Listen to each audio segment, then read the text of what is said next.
Bismillahirrahmanirrahim. Assalamualaikum warahmatullahi ta'ala wabarakatuh. Alhamdulillahi rabbil alamin. Wassalatu wassalamu ala rasulina Muhammadin wa ala alihi wa sahbihi ajma'in. Allahumma aghnina bil ilmi wa zayyinna bil hilmi wa akrimna bit taqwa wa jammilna bil afiyati ya arhamar rahimin. Rabbi shrah li sadri wa yassir li amri wahlul 'uqdatam min lisani yafqahu qawli. Rabbi yassir wa la tu'assir wa tammim bil khair wa bika nasta'in wa la hawla wa la quwwata illa billahil aliyyil azim. Alhamdulillah tuan-tuan yang dirahmati Allah Subhanahu wa taala, kita lihat pada malam ni sambungan mengenai dengan doa kunut. Adakah disunatkan selawat kepada Nabi sallallahu alaihi wasallam selepas doa kunut? Lepas daripada doa kunut, kita akan baca wa sallallahu ala sayyidina Muhammad wa ala alihi wa sahbihi wa baraka wa sallam. Mengikut pendapat yang sahih adalah disunatkan. Walaupun di sana ada satu pendapat yang menyatakan sekiranya berselawat ini di akhir kunut boleh membatalkan solat kerana memindahkan rukun kepada bukan tempat dia. Tapi pendapat ni pendapat yang tak diguna pakailah. Pendapat yang kuatnya disunatkan selawat di akhir kunut.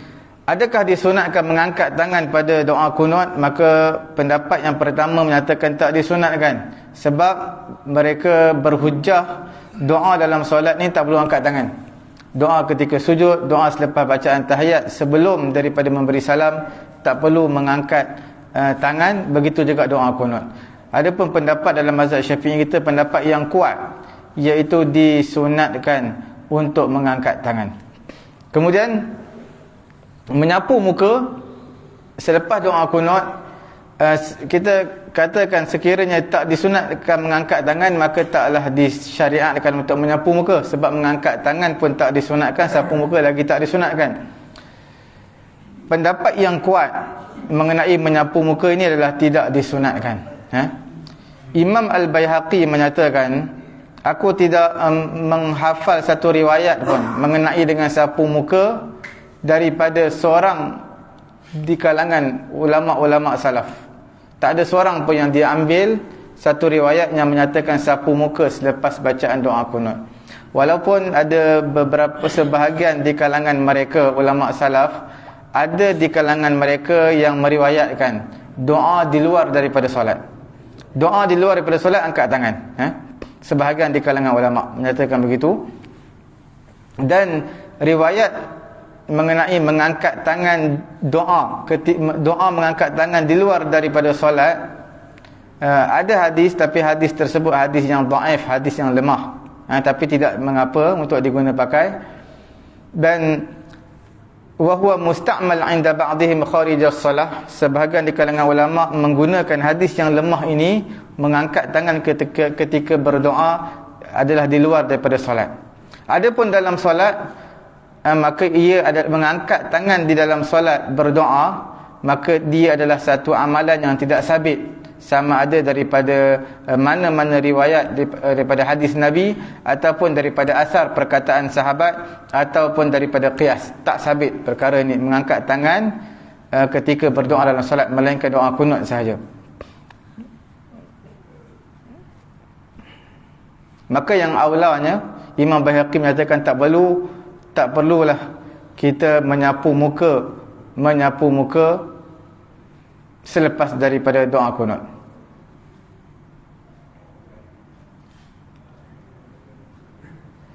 Saya minta maaf, sebenarnya bukan mengangkat tangan ni. Ini adalah Imam Baihaqi menyatakan, aku tidak menghafal satu riwayat pun mengenai dengan menyapu muka selepas doa kunut. Dia tak ambil satu riwayat pun daripada, tak hafal satu pun daripada riwayat menyapu muka selepas doa kunut daripada ulama-ulama salaf. Walaupun diriwayatkan daripada sebahagian di kalangan ulama salaf mengenai menyapu muka selepas doa ini di luar daripada solat. Di luar solat sapu muka. Diriwayatkan mengenai perkara ini daripada Nabi, ada hadis, tetapi hadis tersebut menyapu muka selepas berdoa ini hadis yang lemah. Hadis yang lemah. Ulama mahmulkan, meletakkan perkara ini di luar daripada solat, menyapu muka selepas berdoa luar daripada solat. Adapun dalam solat menyapu muka selepas berdoa, maka itu satu amalan yang tidak sabit daripada hadis, daripada khabar, iaitu hadis Nabi, daripada asar perkataan sahabat dan juga daripada qiyas. Maka yang aulanya tidak menyapu muka selepas berdoa di dalam solat, kerana ulama salaf tidak melakukan perkara tersebut. Daripada Ibnu Abbas radhiyallahu taala anhuma, Ibnu Abbas kata Nabi SAW bersabda, sallallahu bi butuni kufufikum wala tas'aluhu bi zuhuriha fa idza faraghtum famsahu biha wujuhakum. Kamu berdoalah, mintalah kepada Allah dengan tapak tangan kamu, tapak tangan wala tas'aluhu bi zuhuriha, jangan kamu minta kepada Allah berdoa dengan zahir tangan kamu, zahir bahagian belakang. Fa idza faraghtum, bila mana kamu selesai daripada berdoa, maka hendaklah kamu sapu muka kamu. Hadis ini hadis hasan li ghairihi, asalnya hadis yang lemah, tapi disokong dengan beberapa riwayat jalur yang lain, maka dia jadi kuat sikit, hasan, dinamakan hasan. Okey, dalam satu riwayat daripada Malik bin Yasar Al-Aufi, bahawa Nabi SAW menyatakan, idza sa'altumullah fas'aluhu bi butuni akaffikum wala tas'aluhu bi zuhuriha. Bila kamu berdoa, mintalah kepada Allah dengan tapak tangan kamu berdoa, jangan kamu minta dengan zahir daripada tapak tangan kamu. Okey, adapun menyapu selain daripada muka, berdoa, lepas habis doa sapu selain daripada muka, sapu dada, sapu pinggang, sapu lutut, sapu paha, ini semua adalah sebulat suara di kalangan ulama ashab Asy-Syafi'i sepakat, iaitu tak disunatkan menyapu selain daripada muka. Bahkan Ibnu Sabar dan juga selainnya menyatakan hukum menyapu selain daripada muka selepas berdoa, hukumnya adalah makruh. Kemudian apabila imam membaca doa kunut dalam sembahyang subuh, adakah perlu dikuatkan doa kunut imam tersebut? Maka di sini kita lihat dalam masalah ini ada dua pandangan di kalangan ulama. Pandangan yang pertamanya, tak perlu dikuatkan seperti tasyahud, sebab doa dalam sembahyang tak perlu kuat. Macam tasyahud juga, dalam bacaan tasyahud selepas tu ada doa, tak perlu baca kuat. Tetapi pendapat yang kuat dalam mazhab Syafi'i, disunatkan menyaringkan, menguatkan suara. Nyaring tersebut, kuatkan suara tersebut, bukan kuat seperti membaca Al-Quran dalam solat. Kita dalam solat ketika qiyam, imam baca Al-Quran, kuat juga, maghrib dan juga isyak. Cuma doa kunut ni adalah doa yang dibaca kuat, tapi tak kuat seperti mana membaca dalam qiyam, rakaat pertama dan juga kedua, sembahyang jahar. Sebab dia doa tak perlu kuat-kuat sangat. Kemudian ada pun orang yang sembahyang berseorangan. Orang yang sembahyang berseorangan ini, maka hendaklah dia sir, membaca secara perlahan, tanpa khilaf di kalangan ulama menyatakan, ulama sepakat, orang yang sembahyang seorang doa kunut, doa secara perlahan. Adapun makmum, ada beberapa situasi yang kita perlu tahu. Situasi yang pertamanya, sekiranya makmum tersebut, kita menyatakan imam tak disunatkan kuat suara. Bila imam tak disunatkan kuat suara, makmum kena baca perlahan lah. Ini pendapat yang lemah. Sebab ini pendapat yang lemah. Okey, pendapat yang kuat, kita katakan imam disunatkan membaca doa kunut kuat, kuatkan suara. Okey, di sini ada beberapa situasi makmum. Sekiranya makmum tersebut mendengar bacaan doa kunut imam, pendapat yang kuatnya adalah makmum perlu mengaminkan doa kunut imam. Makmum perlu mengaminkan doa kunut imam, dan makmum tak perlu baca doa kunut. Ini pendapat yang kuat. Sekiranya makmum tersebut mendengar doa kunut imam. Walaupun di sana ada pendapat yang tak kuat, yang menyatakan diberi pilihan kepada makmum, nak baca sekali dengan imam ataupun aminkan doa kunut imam. Kemudian mengaminkan doa kunut imam ini Adakah nak aminkan semua ataupun sebahagian sahaja? Maka di sini diaminkan hanya 5 kalimat saja, iaitu Allahumma hdina fi man hadait, amin, wa afina fi man afait, amin, wa tawallana fi man tawallait, amin, wa qina bi rahmatika syarra ma qadait, amin. Semua berapa? 5. 4 ke 5? 4. Okey, 4 kalimat. Adapun pujian kepada Allah Subhanahu wa taala, fa innaka taqdi wa la yuqda alaik. Pujian kepada Allah ini makmum boleh diam ataupun bersama dengan imam membaca pujian sekali dengan imam. Ulama menyatakan al-musyarakah, baca sekali dengan imam itu lebih aula, kerana pujian dan zikir ini tidak layak, tidak sepatutnya untuk diaminkan.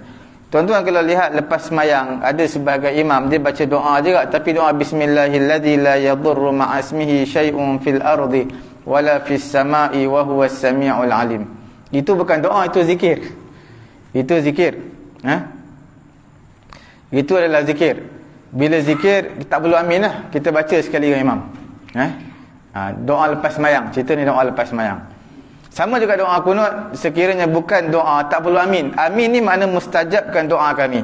Bila pujian bukan doa, apa kita nak menyebut amin. Itu situasi ketika mana imam makmum mendengar bacaan imam. La ilaha illa anta subhanaka inni kuntu minaz zalimin. Baca makmum ke imam? Untuk apa?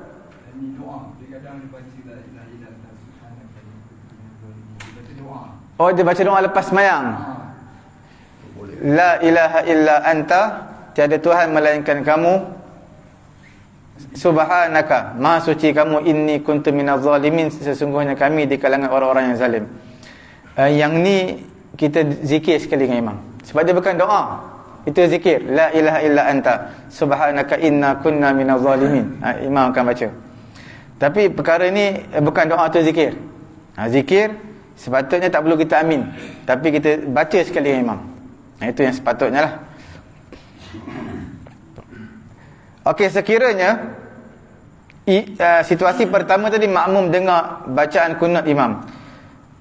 Situasi kedua ni makmum dia tak dengar bacaan imam. Sama ada dia duduk jauh sangat, imam tak guna mikrofon, ataupun mikrofon ada tapi tidak ada elektrik, jadi makmum tak boleh dengar, ataupun makmum terpekak memang tak boleh dengar. Jadi di sini kita katakan, kalau makmum dengar mudah saja amin saja. Kalau makmum tak dengar, pendapat yang kuatnya adalah dia baca doa kunut.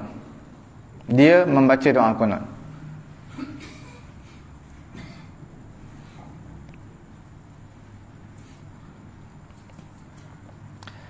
Hadis kunut Nabi SAW ketika mana berlaku pembunuhan yang kita sebutkan minggu yang lalu mengenai pembunuhan dalam Bi'ru Ma'unah, iaitu mereka minta kepada Nabi untuk beberapa orang di kalangan sahabat untuk mengajar mereka Al-Quran dan mengajar mereka agama. Nabi hantar 70 orang 70 orang qari, orang yang mahir dalam bidang Quran, dalam bidang agama ini, untuk mengajar. Last kali mereka buat khianat, mereka bunuh 70 orang yang Nabi hantar untuk mengajar kepada mereka Al-Quran dan juga agama. Jadi Nabi baca doa kunut, Nabi nyaringkan suara. Doa kunut nazilah dia panggil. Bila sebut tentang doa kunut nazilah ini, pendapat yang sahih, yang tepatnya adalah disunatkan menyaringkan suara. Dalam tafsir firman Allah Ta'ala, laisa laka minal amri syai'un aw yatuba alaihim aw yu'adzibahum fa innahum zalimun. Bukanlah urusan kamu wahai Muhammad, laisa laka minal amri syai'un aw yatuba alaihim, ataupun bukan urusan kamu untuk mendoakan kecelakaan kepada mereka dan juga untuk menerima taubat mereka, ataupun untuk mengazab mereka. Ini semua urusan Allah Subhanahu wa taala. Daripada Abu Hurairah radhiyallahu taala anhu, Nabi sallallahu alaihi wasallam pernah membaca kunut nazilah, Nabi kuatkan suara. dalam kunut tersebut. Ini menunjukkan kunut nazilah ni kuat, dinyaringkan suara. Dan sebelum kunut nazilah dibaca kunut biasa dulu, daripada riwayat Hasan bin Ali yang kita sebutkan minggu yang lalu, Allahumma hdini fiman hadait wa afini fiman afait, sampai habis. Kemudian baru disambung dengan kunut nazilah.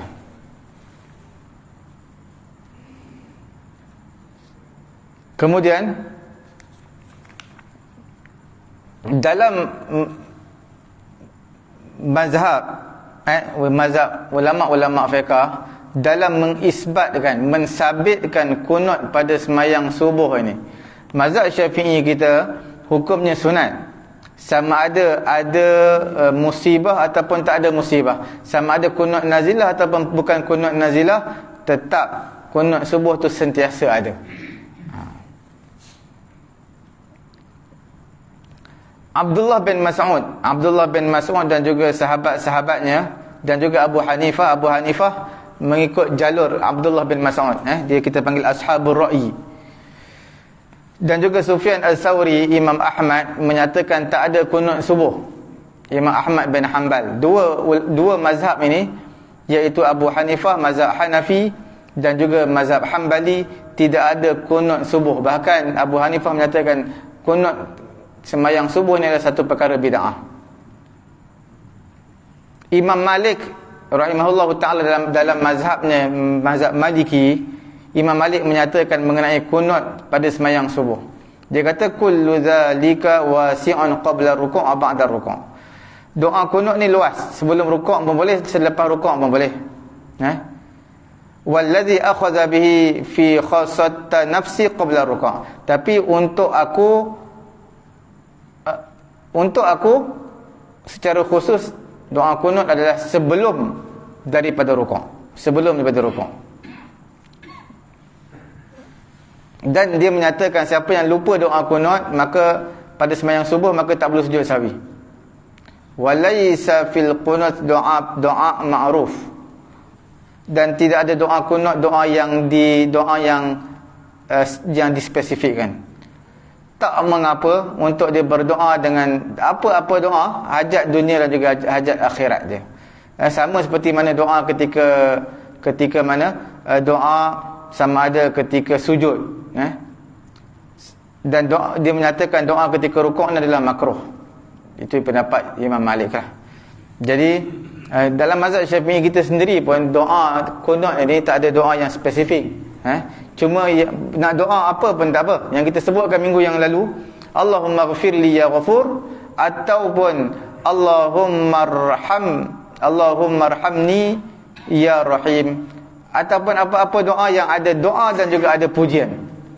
Itu yang disunatkan. Tapi yang afdal doa kunut adalah doa kunut daripada Hasan bin Ali, iaitu Allahumma hdini fiman hadait. Doa kunut yang kedua afdal adalah doa daripada Sayyidina Umar, Allahumma inna nasta'inuka wa nastaghfiruka wa nastahdik, sampai habis. Panjang doa dia. Okey.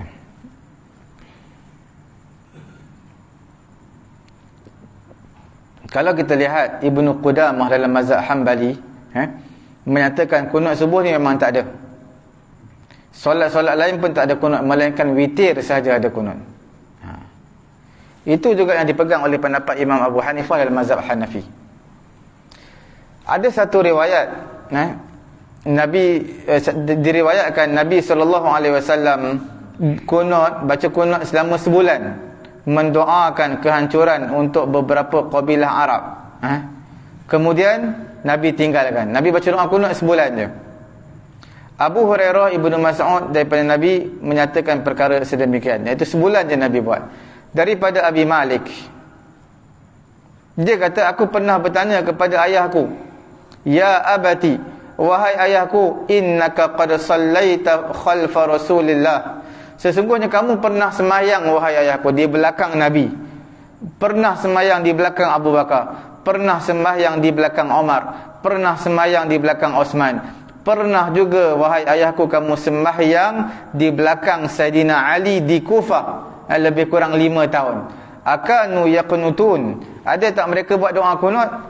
Maka apa jawapan ayah kepada Abi Malik ini? dia menyatakan ai bunai, wahai anakku, muhdasun, itu perkara yang baharu, perkara bid'ah, perkara baharu. Jadi banyak riwayat yang menyatakan Nabi tak buat kunut subuh. Sebab itu dua mazhab berpegang dengan pendapat ini, iaitu tidak disunatkan membaca kunut ketika sembahyang subuh.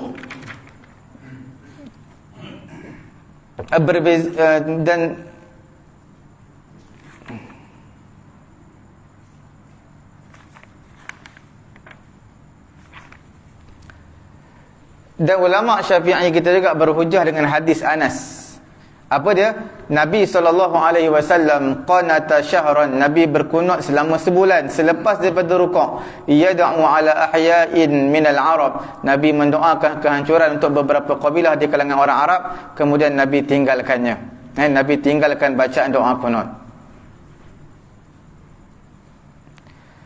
Daripada Abu Makhlad, dia kata sallaitu ma'a Ibni Umar, aku pernah semayang bersama Ibnu Umar radhiyallahu taala anhuma, semayang subuh. Falam yaqnut, dia tak baca doa kunut. Faqultu lahu, aku bertanya kepadanya, ala araka taqnut, adakah ketahuilah, tidakkah aku melihat kamu baca doa kunut? Maka apa jawapan Ibnu Umar? Dia kata, ma ahfazuhu an ahadin min ashabina, aku tidak menghafal satu riwayat pun daripada seorang di kalangan sahabat-sahabat kami, iaitu membaca doa kunut pada sembahyang subuh. Dalil yang saya bacakan ini adalah dalil yang menyatakan, bukan menyokong mazhab Syafi'i, tapi menyokong mazhab Hanafi dan juga Hambali yang menyatakan tidak ada doa kunut pada sembahyang subuh. Cuma hadis ulama-ulama Syafi'i kita, mereka ada hujah yang lain. Hadis daripada Anas juga. Anas kata Nabi berdoa satu bulan, doa kemudaratan, doa keburukan untuk beberapa kabilah di kalangan bangsa Arab, kemudian Nabi tinggalkan. Kemudian ada sambungan hadis tersebut, fa amma fi subhi, adapun pada sembahyang subuh, falam yazal yaqnutu hatta faraqa dunya, sentiasa Nabi baca doa kunut sehinggalah Nabi wafat. Tapi hadis ini ulama menyatakan hadis ini hadis lemah. Hadis lemah, walaupun satu jamaah menyatakan hadis ini adalah hadis sahih. Nampak? Mazhab Syafi'i menyatakan hadis ni sahih, sebab itu mereka beramal dengan hadis ni. Adapun ulama selain daripada Syafi'i, mereka melihat hadis ini hadis yang tidak kuat, hadis yang lemah, maka mereka tidak beramal dengan hadis ini. Sebab hadis menentukan hadis ini sahih, tidak sahih, lemah ataupun tidak lemah adalah ijtihad di kalangan ulama.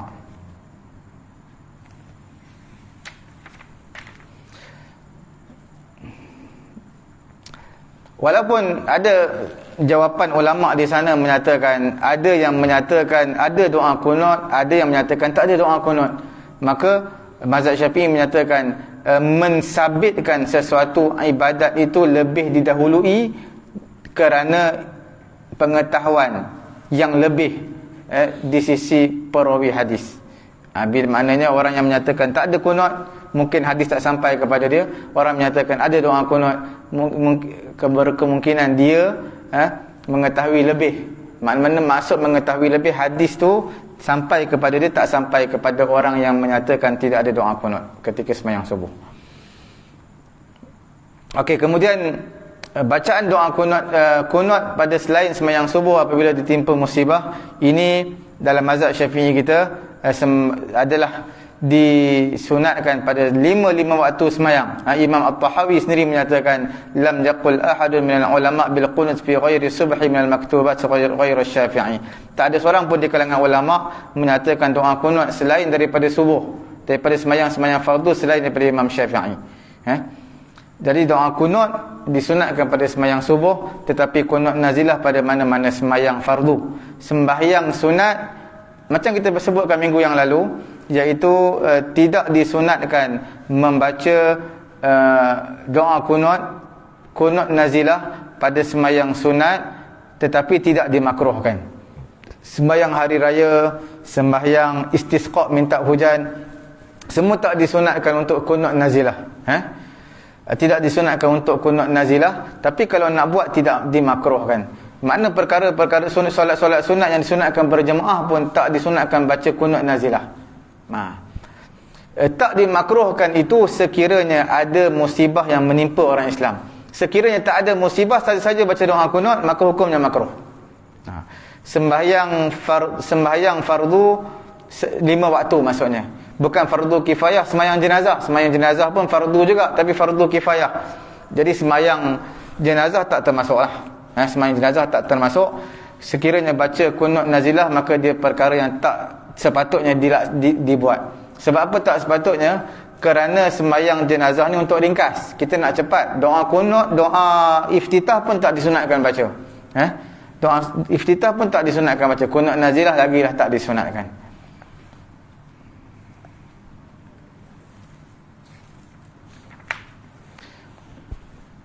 Kemudian kita sebut mengenai dengan disunatkan mengangkat dua tangan pada doa ini di luar daripada solat. Hukumnya adalah disunatkan berdasarkan satu riwayat daripada Anas bin Malik. Nabi SAW istasqa, minta hujan. Nabi SAW sembahyang minta hujan. Wa rafa'a yadayhi, Nabi angkat dua tangan je. Fasara sahaba amsalul jibal, maka awan bergerak seumpama gunung, awan bergerak. Summa lam yanzil mimbarihi, kemudian Nabi turun. Nabi tidak turun daripada mimbarnya sehingga Nabi lihat sehingga aku melihat hujan ini turun dan juga sehingga janggut Nabi basah. Makna Nabi solat sunat istisqa, Nabi angkat tangan ketika berdoa. Kemudian Nabi tak turun daripada mimbar, telah Allah Ta'ala turunkan hujan. Ini menunjukkan dalil solat sunat istisqa disunatkan mengangkat tangan ketika berdoa. Sabit dalam hadis Nabi yang disebutkan tadi, mengangkat tangan ketika solat istisqa daripada Nabi SAW. Daripada Uthman An-Nahdi, daripada Salman Al-Farisi radhiyallahu ta'ala anhu, daripada Nabi SAW, Innallaha hayyun karimun sakhiyun. Allah Ta'ala itu maha hidup, Allah Ta'ala itu maha mulia, maha pemurah. Yastahi idza rafa'a ar-rajul, dan Allah Ta'ala itu malu apabila seorang lelaki mengangkat dua tangannya kepada Allah. Allah Ta'ala malu untuk kembalikan, makna untuk pulangkan dengan tangan kosong dalam keadaan kecewa. Allah Ta'ala malu, Allah Ta'ala akan bagi kepada dia permintaan dia. Ini semua adalah kelebihan mengenai dengan mengangkat tangan ketika berdoa. Okey. Ada satu kisah mengangkat tangan ketika berdoa ni daripada Ali karramallahu wajah. Seorang perempuan, isteri Walid telah datang berjumpa Nabi, mengadu kepada Nabi, suami dia selalu pukul dia. Jadi Nabi pun berkata, kamu pergi berjumpa suami kamu, katakan kepada dia seperti ini. Bagi tahu nasihat Nabi seperti ini. Maka perempuan tadi balik, kemudian dia bagi tahu kepada suami dia seperti itu yang Nabi bagi tahu. Kemudian dia datang balik ke Nabi, dia kata innahu ada yadribuni, dia pukul aku lagi. Kemudian Nabi kata izhabi faquli lahu kaita wa kaita, kamu pergi sekali lagi, kamu bagi tahu suami kamu seperti ini. Kemudian dia bagi tahu kepada suami dia pukul lagi untuk kali ketiga. Maka pada ketika itu farafa'a Rasulullah sallallahu alaihi wasallam yadahu faqala Allahumma alaikal walid. Kemudian Nabi angkat tangan, Nabi berdoa, wahai Allah, celakakanlah Walid. Nabi mengangkat tangan ketika berdoa. Ini semua menunjukkan doa daripada lepas sembahyang, doa di luar daripada sembahyang mengangkat tangan. Adapun doa ketika dalam sembahyang, tidak disunatkan mengangkat tangan, melainkan doa kunut saja disunatkan angkat tangan. Itu pun ulama sedikit berbeza pendapatlah mengenai dengan mengangkat tangan ketika doa, tapi pendapat yang kuatnya adalah disunatkan untuk mengangkat tangan. Okey. Mengenai dengan kunut pada sembahyang witir ini, ulama berbeza pendapat. Hukum kunut pada solat witir ada 4 pandangan di kalangan ulama. Dalam mazhab Hanafi, menyatakan kunut itu adalah wajib pada solat witir sebelum daripada rukuk. Sepanjang tahun. Dalam mazhab Hanafi, witir mana sepanjang hari. Sepanjang malam, seseorang yang buat witir ada doa kunut. Hukumnya wajib. Walaupun di sana pendapat Abu Yusuf dan juga Muhammad bin Hasan Al-Syaibani, dua ulama kuat dalam mazhab Hanafi menyatakan hukumnya sunat. Tetapi Abu Hanifah menyatakan wajib. Tapi tuan-tuan kena tahu, dalam mazhab Hanafi ni wajib dia tak sama seperti wajib mazhab Syafi'i lah. Wajib dia tidak sama, dia ringan sikit daripada fardu. Jadi kesimpulan dia, untuk mazhab Hanafi ni, witir, dia tak ada witir subuh, dia tak ada kunut subuh. Tapi dia ada kunut, dia tak ada kunut subuh. Dan Abu Hanifah sendiri menyatakan kunut subuh tu bid'ah. Tetapi kunut ini ada pada solat witir sepanjang tahun. Mana tak sekadar bulan Ramadan, tak bulan Ramadan pun setiap malam ada doa kunut. Cuma doa kunut dia adalah sebelum daripada rukuk. Makna lepas baca Fatihah, baca surah, rukuk. Sebab apa sebelum rukuk? Macam dalam mazhab Maliki pun doa kunut subuh sebelum rukuk juga. Lepas baca Fatihah, baca surah, baca doa kunut. Mereka kata membaca doa kunut, sebagian ulama menyatakan baca doa kunut sebelum daripada rukuk ni memberi faedah ataupun memberi satu implikasi yang baiklah kepada, terutama kepada makmum yang masbuk. Makmum yang masbuk bila dia lambat sampai imam tengah baca doa kunut sebelum daripada rukuk, jadi sempatlah dapat rakaat tersebut. Berbeza dengan doa kunut selepas daripada rukuk, makmum tetap tak dapat rakaat tersebut. Cuma doa kunut mereka ni secara perlahan lah, tak baca kuat. Dalam mazhab Maliki pun tak salah saya, dalam sembahyang subuh sebelum merukuk tetapi baca perlahan. Kemudian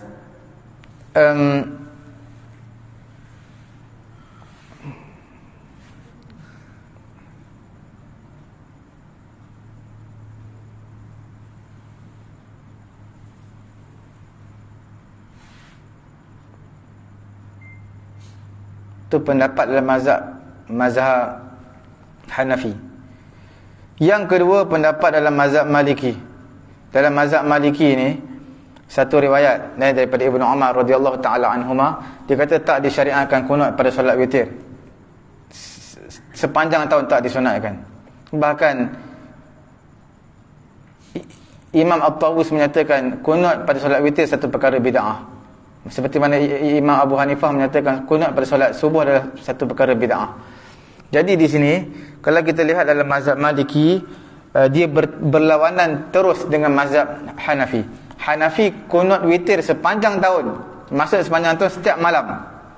Ada pun mazhab Maliki sepanjang tahun tak ada witir walaupun dalam bulan Ramadan. Dalam pendapat yang ketiga, iaitu ulama yang ketiga, ulama Syafi'i kita, disunatkan kunut witir ini pada malam yang ke-16 setiap bulan Ramadan sehinggalah ke akhir.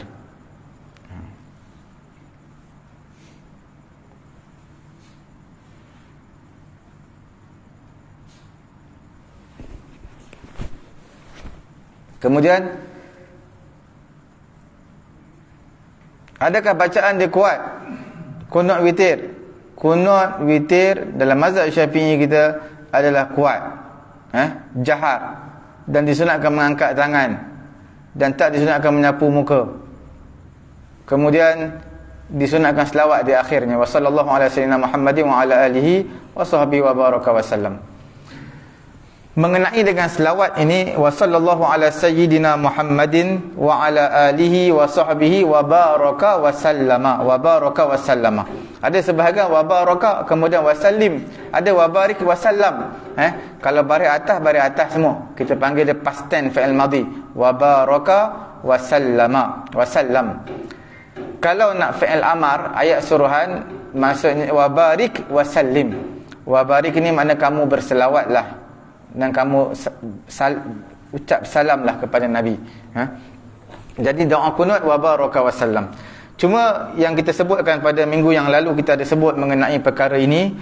adakah disunatkan bagi makmum mengaminkan bacaan doa selawat imam ini ketika doa kunut? Ada 3 pandangan tau. Pandangan pertama, pandangan yang kuatlah, iaitu kita aminkan saja doa kunut imam. Amin saja doa kunut imam. Ada yang kata bukan amin doa kunut, aminkan selawat Nabi ketika doa kunut, ketika imam baca tu. Ada yang kata kita baca sekali dengan imam.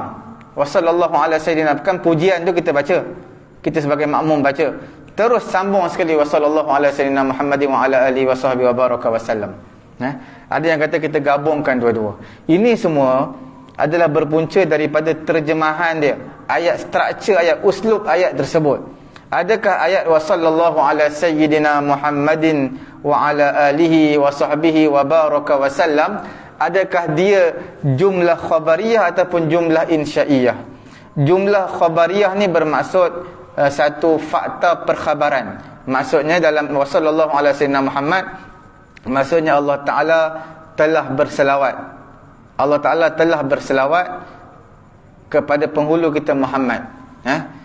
Jadi bila sebut tentang ayat itu khabariyah, maka kita baca sekali. Dia seolah-olah macam pujian. Tapi bila ayat tersebut berbentuk insya'iyah, insya'iyah ni bermaksud seperti mana doa. Doa tu insya'iyah, terjemahan dia semoga Allah berselawat kepada Nabi dan memberkati Nabi dan memberi salam kepada Nabi. Bila ayat berbentuk doa, kita amin. Jadi di situ ada 2 uslub ataupun struktur ayat. Selawat ketika mana doa kunut. Dan pendapat yang terakhir dalam doa kunut ini dalam mazhab Hambali, iaitu menyatakan disunatkan kunut jami'us sanah, sepanjang tahun, pada rakaat yang terakhir daripada witir, selepas daripada rukuk. Mazhab Hambali samalah seperti mana mazhab Hanafi, iaitu disunatkan kunut ni sepanjang tahun. Sepanjang tahun kunut, setiap malam perlu baca. Okey, sekadar itu dulu pengajian kita pada malam ini. Ada apa-apa soalan? Ustaz, ya. kunut dari mana kita kena amin sampai ada amin? Dia nak aminkan sampai habis pun boleh. Tapi ulama menyatakan yang terbaik ataupun yang afdal adalah kita amin pada tempatnya saja, pada tempat doa. Mana 4 kalimah yang awal tadi, Allahumma hdini fi man hadait wa afini fi man afait wa tawallani fi man tawallait wa barik li fi ma a'tait, sampai situ. Kemudian waqini bi rahmatika syarra ma qadait. Bukan 4, 5. 5 perkataan tadi kita aminkan sebab dia doa. Kemudian bila mana fa innaka taqdi, sesungguhnya kamulah yang memutuskan wahai Allah, wala yuqda alaik, tak ada siapa yang memutuskan ke atas kamu. Allah Ta'ala yang buat keputusan, tak ada siapa yang boleh buat keputusan kepada Allah. Jadi itu bukan doa, itu pujian. Bila pujian, tak sepatutnya kita amin. Sebab amin tu maksudnya mustajabkan doa kami. Takkan pujian kita nak kata amin mustajabkan doa, tak sesuai tempat dia. Jadi kita kena baca sekali dengan imam, ataupun kita diam je. Sama juga, ini bukan sekadar doa kunut dah sebenarnya. Dalam doa lepas sembahyang pun ada imam, sebagai imam yang zikir-zikir pun dia baca sekali. Macam tadi, la ilaha illa anta subhanaka inna kunna minaz zalimin, bismillahilladzi la yadurru ma'asmihi syai'un fil ardi wala fis sama'i wa huwas samiul alim. Itu semua zikir, doa. Kita tak doa pula, zikir. Zikir kita tak perlu amin. Bila tak perlu amin, kita baca sekali dengan imam. Imam baca, kita baca sekali dengan dia. Tempat yang kita doa, kita amin. Tapi sebab kita tak tahu kadang bahasa Arab, maka kita amin semua sekali je. Boleh juga, tak jadi masalah. Itu pun boleh. Sebab doa kunut tadi pun boleh juga kita amin daripada awal sampai habis. Cuma pendapat tu pendapat tidak kuat lah. Pendapat yang kuat, amin pada doa saja. Kalau macam saya kata imam dia perlu amin kan, Ustaz? Apa dia? Dia tak ada Allah Mahdina, dia baca Allah Mahdini. Dia baca Allahumma hdini, hukum dia makruh. Sebab dia Nabi larang imam baca doa khusus untuk dia. Bukan sekadar doa kunut, doa lepas sembahyang pun tak boleh baca untuk diri dia kalau dia nak baca ramai-ramai. Semua angkat tangan baca doa, tapi dia khusus untuk diri dia. Selalunya imam tak tahulah, imam tak tahu makna kot. Yang mana nina tu dia bantai semacamnya. Jadi dia tak tahu makna. Jadi dia khusus untuk diri dia. Orang lain semua amin amin amin, yang untung dia. Sebab dia doa khusus untuk diri dia, orang amin amin, semua amin untuk diri dia, bukan untuk kita semua. Jadi hukumnya makruh. Nabi larang perkara tu. Dia kena doa untuk semua. Ustaz, apa dia? Kita masuk subuh, lepas tu kita imam bagi salam, kita naik lagi satu rakaat. Kena baca doa kunut juga. Sama. Kita baca Allah maghfirli ya ghafur tu boleh tak? Boleh juga. Boleh. Doa kunut ni apa-apa saja doa kunut ada rangkuman daripada doa dan juga pujian. Jadi cuma yang afdalnya Allahumma hdini fiman hadait. Kalau baca ayat Quran pun boleh. Baca ayat Quran, Rabbana atina fid dunya hasanah wa fil akhirati hasanatan wa qina azabannar. Tapi dengan niat Quran, niat doa, maka jadi doa kunut juga. Tapi dia tak lengkap sebab tak ada pujian. Tambah pujian, kalau tak tambah pujian pun tak apa. Tapi yang terbaik ada doa dan juga pujian. Kalau lupa tak apa, doa kunut dia sunat. Doa kunut bukan wajib, dia sunat je. Doa kunut adalah sunat yang hampir kepada wajib dalam mazhab Syafi'i kita lah. Sebenarnya kalau berdasarkan hadis yang kita baca-baca tadi tu, banyak hadis-hadis yang disokong yang ulama Syafi'i kita berpegang. Kebanyakan mazhab lain menyatakan hadis tu hadis yang lemah. Sebab tu mereka tak pegang untuk doa kunut sembahyang subuh. Diperlis pun tak ada juga perlis kunut sembahyang subuh. Kita kata kena buat sujud sawi kan? Sunat sujud sawi. Sujud sawi tak ada yang wajib, semua sunat. Kekhilafan yang menyebabkan sujud sawi semua sunat. Melainkan satu sujud sawi wajib bila mana kita menjadi makmum. Kita jadi makmum, wajib sujud sawi kalau imam buat. Kalau imam tak buat, tak apa. Sujud sawi sunat untuk kita buat, melainkan kita makmum wajib buat kalau imam buat. Kalau imam buat sujud sawi, kita tak buat, batal. Walaupun kita tak tahu sebab apa. Imam, kita tak tahu sebab apa doa kunut dia baca, tiba-tiba dia sujud sawi, kita pun wajib ikut. Kemungkinan ada benda perkara yang dia buat yang menyebabkan sujud sawi, cuma kita tak tahu apa benda. Tapi hukum mengikut tu wajib bagi makmum, walaupun dia tak tahu kesalahan imam. Imam tak sujud sawi, kita buat. Imam tak sujud sawi, disunatkan makmum sujud sawi. Kalau makmum tahu kesalahan imam yang menyebabkan sujud sawi, jangan pula dia pun tak tahu sebab apa dia sujud sawi. Makmum kalau dia tahu kesalahan imam yang menyebabkan sujud sawi, contohnya imam tak baca doa kunut, imam tak baca tahiyat awal, tak duduk tahiyat awal, jadi imam tak buat. Kemungkinan imam tak buat sebab imam terlupa ataupun imam sengaja. Makmum disunatkan buat. Disunatkan buat. Makna lepas daripada imam beri salam, jangan dia beri salam dulu, dia sujud sawi dulu, kemudian dia beri salam. Tertinggal rukun kena sujud sawi tak? Tak, rukun tak boleh sujud sawi. Rukun kena buat. Satu kena sujud sawi tak ada. Tak ada. Dia tertinggal rukun.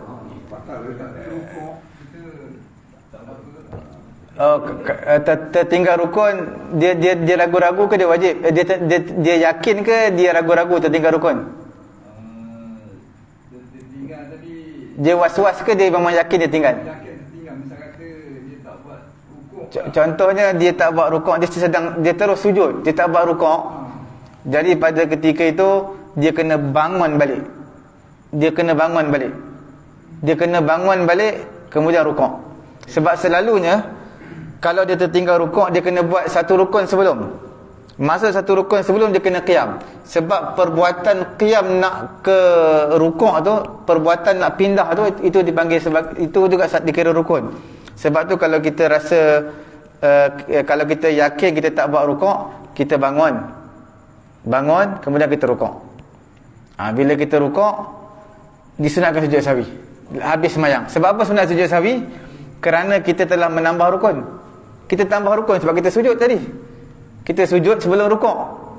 Jadi bila kita menambah rukun, menambah rukun disunatkan sujud sahwi. Menambah rukun ni termasuk dalam perbuatan yang sengajanya batal, kalau tak sengaja tidak batal. Menambah rukun, kalau kita tambah rukun saja-saja, tambah sujud 3 kali sujud, batal kalau buat sengaja. Kalau kita tak ingat tadi ni sujud sekali ke 2 kali, tambah satu lagi, tambah sekali lagi sujud, maka disunatkan sujud sahwi di akhir nanti. Sebab apa? Sebab kemungkinan kita dah buat 3 kali sujud.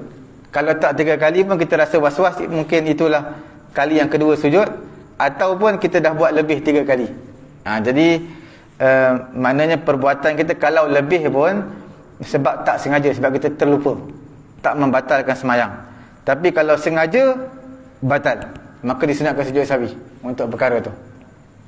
Ustaz, kalau imam yang buat macam tu, makmum tahu dia imam salah, makmum ikut sendiri lah, diam ni lah. Apa yang imam salah? Imam tersujud tadi, dia bangun kan, tapi makmum dah makmum lihat imam tak rukuk, sujud, dia kena tegur subhanallah. Kalau dia dah buat tu, kalau imam patah balik, okey lah. Kalau imam pun tak tahu, dia tak tahu, makmum tegur dia apa, makmum kena niat keluar daripada imam, maknanya tidak ikut imam. Dia kena berpisah daripada imam lah. Dia kena semayang seorang.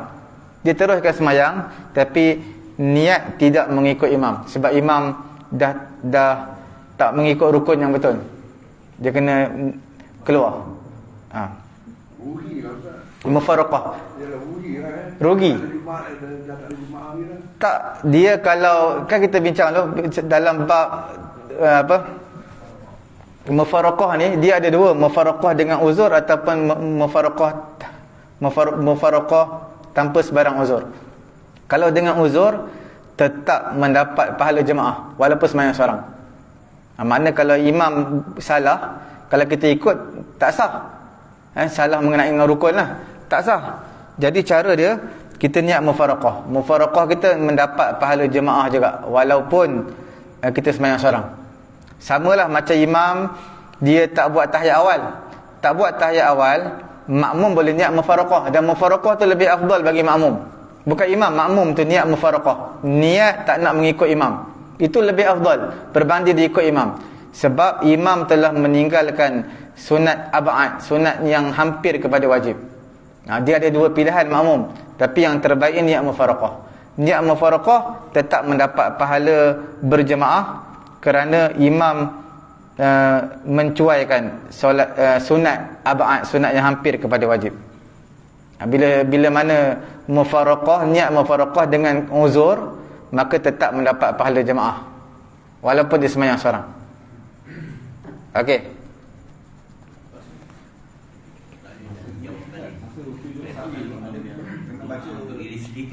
Sujud sahwi baca apa-apa zikir pun boleh. Baca subhana rabbiyal a'la wa bihamdihi pun boleh, ataupun baca subhana man la yanamu wa la yashu. Yashu tu ha yang besar lah, bukan hu yashu. Yashu tu mana lupa. Subhana man la yanamu wa la yashu, tidak lupa, wala yashu, ha yang besar. Ataupun kalau susah baca subhana rabbiyal a'la. Kalau susah, sujud saja pun tak apa, tak perlu baca zikir pun tak apa. Kalau sah belakang senang belakang, sah depan. Kalau sah depan, sebab apa? Bukan kita perlu keluar. Kita sembahyang di tempat kita saf yang sama, cuma kita tak terikat dengan imam. Faham tak? Jadi kalau imam dia sembahyang, kemudian dia terus sujud, kita tegur dah subhanallah dekat 3 kali dah tegur, tetap dia tak tahu kesalahan dia. Kita niat mufaraqah, tak perlu ikut imam. Bukan bermaksud kita kena undur belakang, tak perlu. Kita niat mufaraqah adalah kita sembahyang seperti biasa, tempat kita lah, cuma kita tak terikat apa-apa perbuatan dengan imam. Kita selesaikan sembahyang seorang lah. Mana imam kita nak rukuk ke, kita nak sujud, nak sembahyang laju ke, nak sembahyang sederhana, nak sembahyang lambat, terpulang pada kita. Sebab kita tak ada keterikatan dengan imam lagi lah. Ustaz, dalam mufarakah kata dia mufarakah sebab dia nak cepat, macam mana? Dia nak cepat sebab apa? Memang imam tu baca panjang sangat ke, ataupun dia yang nak cepat? Dia mengejar, dia macam mengejar dah habis atas sekolah ke apa.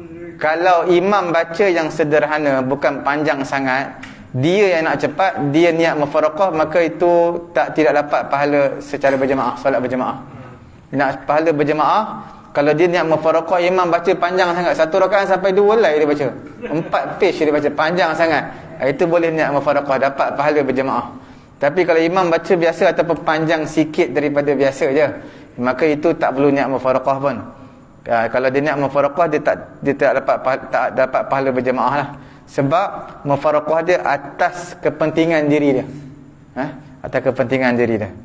Ustaz, ini berkenaan sujud sahwi, Ustaz. Saya sebenarnya sujud ada pernah tinggal lah. Jadi saya sujud sahwi. Sembahyang berjemaah ke seorang? Sembahyang seorang. Sembahyang seorang. Jadi saya tak tahu baca apa-apa nak baca. Jadi saya sebelum tu saya ada tanya kawan saya. Jadi saya diajar bahasa Melayu.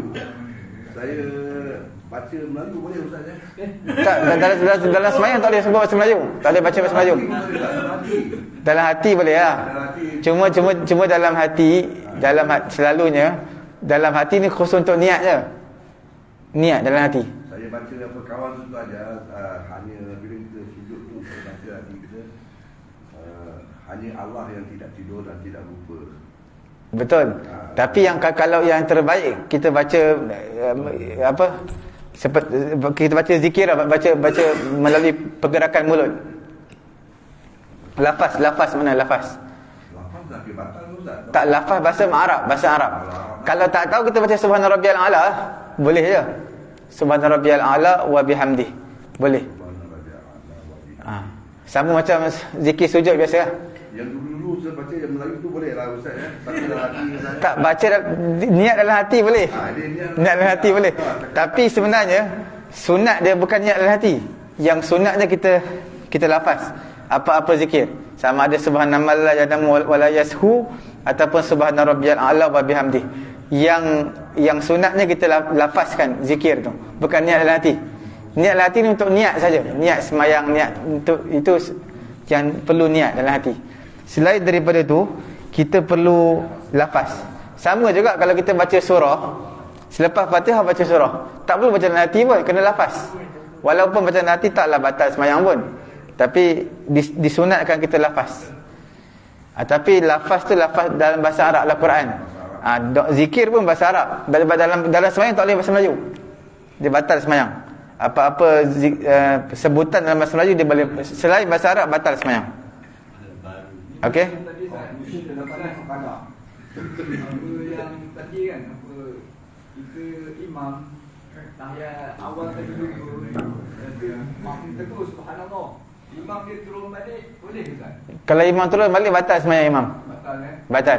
Tapi bagi kita boleh bersangka baik dengan imam. Sebab pada rakaat kedua imam tak buat tahiyat awal, imam naik terus rakaat ketiga. Bila naik rakaat ketiga, tak boleh turun balik. Turun balik batal. Turun balik imam batal, makmum batal. Tapi imam turun balik, jadi kita makmum ni sepatutnya batal. Kena keluar niat, tak perlu ikut imam lah. Tapi ada satu jalan keluar lain, kita bersangka baik dengan imam lah. Kemungkinan imam terlupa. Kalau imam terlupa, tidak batal solat imam, kita pun tidak batal semayang ya. Jadi kita dalam sangkaan baik kita, selalunya imam ni dia tahu hukum hakam. Selalunya lah, dia tahu sikit-sikit hukum hakam. Bila dia tahu, maknanya kita bersangka baik, kemungkinan imam tahu, cuma imam terlupa pada ketika itu. Jadi semayang dia sah. Jadi kita pun sah juga. Boleh sah. Tapi kita sangka imam terlupa. Kalau kita dah jelas-jelas kita kata imam ni memang sengaja, selalunya mana ada imam dia nak batalkan semayang dia. Jadi kita dalam sangkaan baik kita, imam terlupa lah. Terlupa. Jadi kalau kita rasa tak sedar hati kat, kita niat keluar daripada mengikut imam lah. Niat tak perlu ikut imam, semayang berseorangan. Okey. Cukup sekadar dulu untuk bacaan doa kunut. Nanti kita akan masuk lah dalam bab najis. Najis ni ada banyak pecahan. Minggu depan insyaAllah kita masuk najis. Ada najis mutawassithah, najis mukhaffafah, najis mughalladhah. Tiga-tiga najis ni lah. Dia banyak lagi, dia banyak pecahan dia. Nanti kita akan bincangkan insya-Allah. Kita tutup majlis dengan tasbih kafarah dengan surah Al-Asr. Subhanallahumma wa bihamdihi, subhanakallahumma wa bihamdika, asyhadu an la ilaha illa anta astaghfiruka wa atubu ilaik. Bismillahirrahmanirrahim. Alhamdulillahi rabbil alamin. Wassalatu wassalamu ala rasulina Muhammadin wa ala alihi wa sahbihi ajma'in. Allahumma anfa'na bima 'allamtana wa 'allimna ma yanfa'una wa zidna 'ilma. Alhamdulillahi ala kulli hal wa na'udzu billahi min hali ahli an-nar. Rabbana atina fid dunya hasanah wa fil akhirati hasanatan wa qina 'adzaban nar. Wa sallallahu ala sayyidina Muhammadin wa ala alihi wa sahbihi ajma'in. Alhamdulillahi rabbil alamin. Taqabbalallah.